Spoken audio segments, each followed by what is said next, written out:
Let's make Hyderabadi chicken dum biryani. Chicken biryani വെക്കുന്നതിന് വേണ്ടി ഞാനിവിടെ 1 കിലോ ചിക്കനാണ് എടുത്തിട്ടുള്ളത്. നന്നായി കഴുകി വൃത്തിയാക്കിയ ചിക്കൻ വെള്ളമൊക്കെ ഊറിയതിന് ശേഷം നമുക്കൊന്ന് മാരിനേറ്റ് ചെയ്തെടുക്കണം. അതിനുവേണ്ടി ഞാൻ എടുത്തിട്ടുള്ള സ്പൈസസ് ഏതൊക്കെയാണെന്ന് വെച്ചാൽ 1 ടേബിൾ സ്പൂൺ മുളക് പൊടി, മല്ലിപ്പൊടി, 1 ടീസ്പൂൺ ഗരം മസാല, കുറച്ച് മഞ്ഞൾപ്പൊടിയും ആവശ്യത്തിന് ഉപ്പും ഇതൊക്കെ ചേർത്ത് ഒന്ന് മിക്സ് ചെയ്തതിന് ശേഷം നമുക്ക് ആവശ്യമുള്ള ജിഞ്ചർ ഗാർലിക് പേസ്റ്റും ക്രഷ് ചെയ്ത ചില്ലീസും ചേർക്കാം. അറൗണ്ട് 12 ചില്ലീസാണ് എടുത്തത്. ഇതൊക്കെ ചേർത്ത് ഒന്ന് മിക്സാക്കിയതിന് ശേഷം നമുക്ക് കുറച്ച് ഡ്രൈ സ്പൈസസ് ചേർക്കാം. പട്ട, ഗ്രാമ്പൂ, ഏലക്കായ് അതുപോലെയുള്ള സ്പൈസസുകൾ ചേർക്കാം. കൂടെ തന്നെ ഷാജീര ഉണ്ടെങ്കിൽ അതും കൂടി ചേർത്താൽ നല്ലതായിരിക്കും. പിന്നെ അതിന് ശേഷം നമുക്ക് 1 കൈ നിറയെ മല്ലിച്ചപ്പും പുതിനച്ചപ്പും ചേർത്ത് മിക്സ് ചെയ്യാം. കൂടെ തന്നെ ഏലക്കായ് പൗഡറും ചേർക്കേണ്ടതാണ്. കൂടെ 2 ചെറുനാരങ്ങയുടെ നീരും ചേർത്ത് ഒന്ന് മിക്സാക്കുക. ഇതൊക്കെ ഒന്ന് മിക്സാക്കിയതിന് ശേഷം നമുക്ക് അതിലേക്ക് ഫ്രൈ ചെയ്ത് വെച്ച ഓണിയൻ ചേർക്കണം. ഫ്രൈ ചെയ്ത് വെച്ച ഓണിയൻ പൊടിച്ച് ചേർക്കാം, പൊടിക്കാതെയും ചേർക്കാം. ഞാനിപ്പം കുറച്ച് ഭാഗം പൊടിച്ചിട്ടും കുറച്ച് പൊടിക്കാതെയാണ് ചേർത്തിട്ടുള്ളത്. എന്നിട്ട് നന്നായി മിക്സാക്കിയതിന് ശേഷം നമുക്ക് ഇതിൽ മെയിൻ ഇൻഗ്രീഡിയൻ്റ് ആഡ് ചെയ്യേണ്ടതുണ്ട്. ഞാൻ 1/2 കപ്പ് തൈരാണ് എടുത്തിട്ടുള്ളത്. തൈര് ചേർത്ത് കൂടെ തന്നെ നമുക്ക് ഈ ഓണിയൻ ഫ്രൈ ചെയ്ത ഓയിലും കൂടി ചേർക്കാം. എന്നിട്ട് നന്നായി മിക്സ് ചെയ്തിട്ട് ഒരു 4 മണിക്കൂറെങ്കിലും റെസ്റ്റ് ചെയ്യാൻ വെക്കുന്നതായിരിക്കും നല്ലത്. അല്ലെങ്കിൽ ഓവർനൈറ്റ് മാരിനേറ്റ് ചെയ്തിട്ട് നെക്സ്റ്റ് ഡേ ബിരിയാണി വെക്കുന്നതായിരിക്കും കുറച്ചുകൂടെ ബെറ്റർ. ഞാനിതിപ്പം ഓവർനൈറ്റാണ് മാരിനേറ്റ് ചെയ്യുന്നത്. അങ്ങനെ ഓയിലും ചേർത്ത് നന്നായി മിക്സാക്കിയതിന് ശേഷം നമുക്ക് ഫ്രിഡ്ജിലേക്ക് വെക്കാം. അപ്പോൾ ഈ മാരിനേറ്റ് ചെയ്യുന്ന നേരം തന്നെ ഉപ്പൊക്കെ ഉണ്ടോ എന്ന് ശരിക്കും നോക്കണം. പിന്നീട് നമുക്ക് ഉപ്പൊന്നും ചേർക്കുന്നില്ല.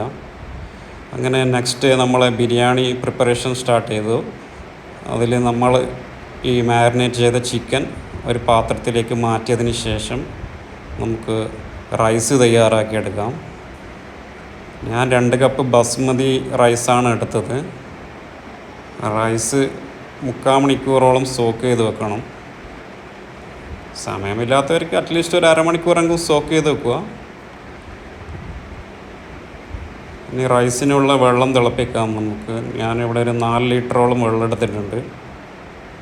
ചെറുതായിട്ടൊരു വെള്ളം ചൂടാകുമ്പോൾ നമുക്കതിൽ ആവശ്യത്തിനുള്ള ഉപ്പ്, കുറച്ച് ഡ്രൈ സ്പൈസസ്, കുറച്ച് ഗരം മസാല, മല്ലിച്ചപ്പ്, പുതിനച്ചപ്പ് ഇതൊക്കെ ചേർത്ത് ഒന്ന് മിക്സ് ചെയ്യണം. കൂടെ തന്നെ കുറച്ച് ലെമൺ ജ്യൂസ്, കുറച്ച് ഓയിലും ചേർക്കാം.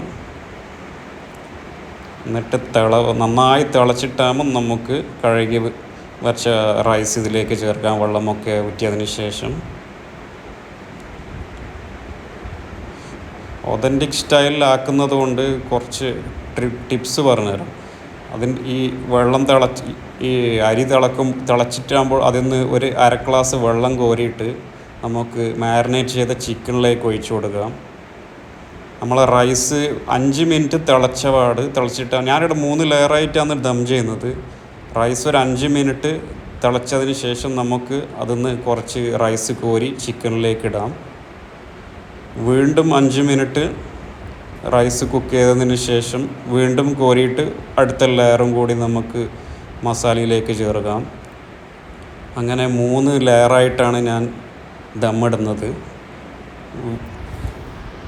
അങ്ങനെ 15 മിനിറ്റോളം എടുത്തു 3rd ലെയറും കൂടി ദം ചെയ്യാൻ വേണ്ടിക്ക്. അങ്ങനെ 3 തവണയായി റൈസൊക്കെ ചിക്കനിൽ ചേർത്തതിന് ശേഷം നമുക്ക് ദം ചെയ്യാം.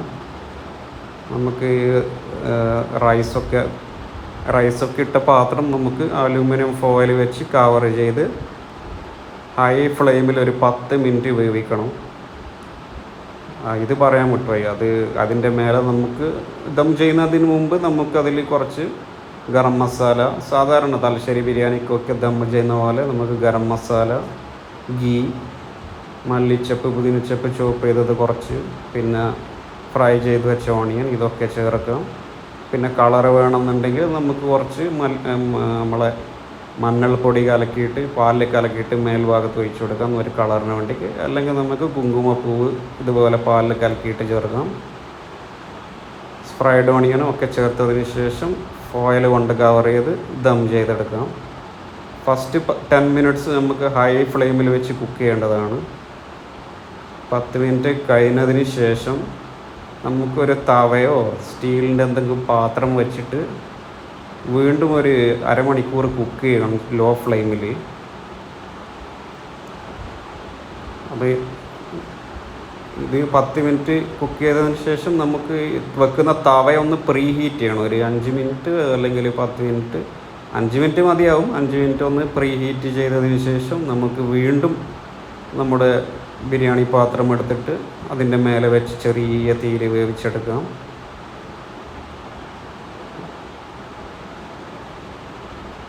തേർട്ടി ടു 40 മിനിറ്റ്സ് വേണം നന്നായി ദമ്മാവാൻ വേണ്ടിക്ക്. ഇവിടെ സ്റ്റീലിൻ്റെ പാത്രം ഒരു 5 മിനിറ്റാണ് ഞാൻ വെച്ചതൊന്ന് ചൂടാവാൻ വേണ്ടിക്ക്. അതിന് ശേഷം വീണ്ടും നമ്മുടെ പാത്രം എടുത്ത് അതിൻ്റെ മേലെ വെച്ച് അരമണിക്കൂർ ദം ചെയ്തെടുത്തു. വെള്ളിയാഴ്ചയാണ് ഞാനിത് ഉണ്ടാക്കുന്നത്. എന്നിട്ട് ഞാൻ ദമ്മിന് വെച്ച് അരമണിക്കൂറിന് ശേഷം ഓഫാക്കിയിട്ട് പള്ളിയിൽ പോയി. പള്ളി കഴിഞ്ഞ് വന്ന് ഇതാ നമ്മുടെ ദമ്മ് പൊട്ടിച്ചു. എന്താ മണം അറിയാവോ, ഒരു രക്ഷയുമില്ല. അടിപൊളി ബിരിയാണി. സിമ്പിളാണ്, എല്ലാവർക്കും ഉണ്ടാക്കാൻ പറ്റും. കുറച്ച് ക്ഷമ വേണമെന്നേ ഉള്ളൂ. നിങ്ങൾക്ക് റൈത്തൻ്റെ കൂടെയോ അച്ചാറിൻ്റെ കൂടെയൊക്കെ സെർവ് ചെയ്യാം. എല്ലാവരും ഒന്ന് ആക്കി നോക്കുക. എന്നിട്ട് നിങ്ങളുടെ അഭിപ്രായങ്ങൾ കമൻ്റായിട്ടിടുക. ഇഷ്ടപ്പെട്ടാൽ ലൈക്ക്, ഷെയർ ആൻഡ് സബ്സ്ക്രൈബ്.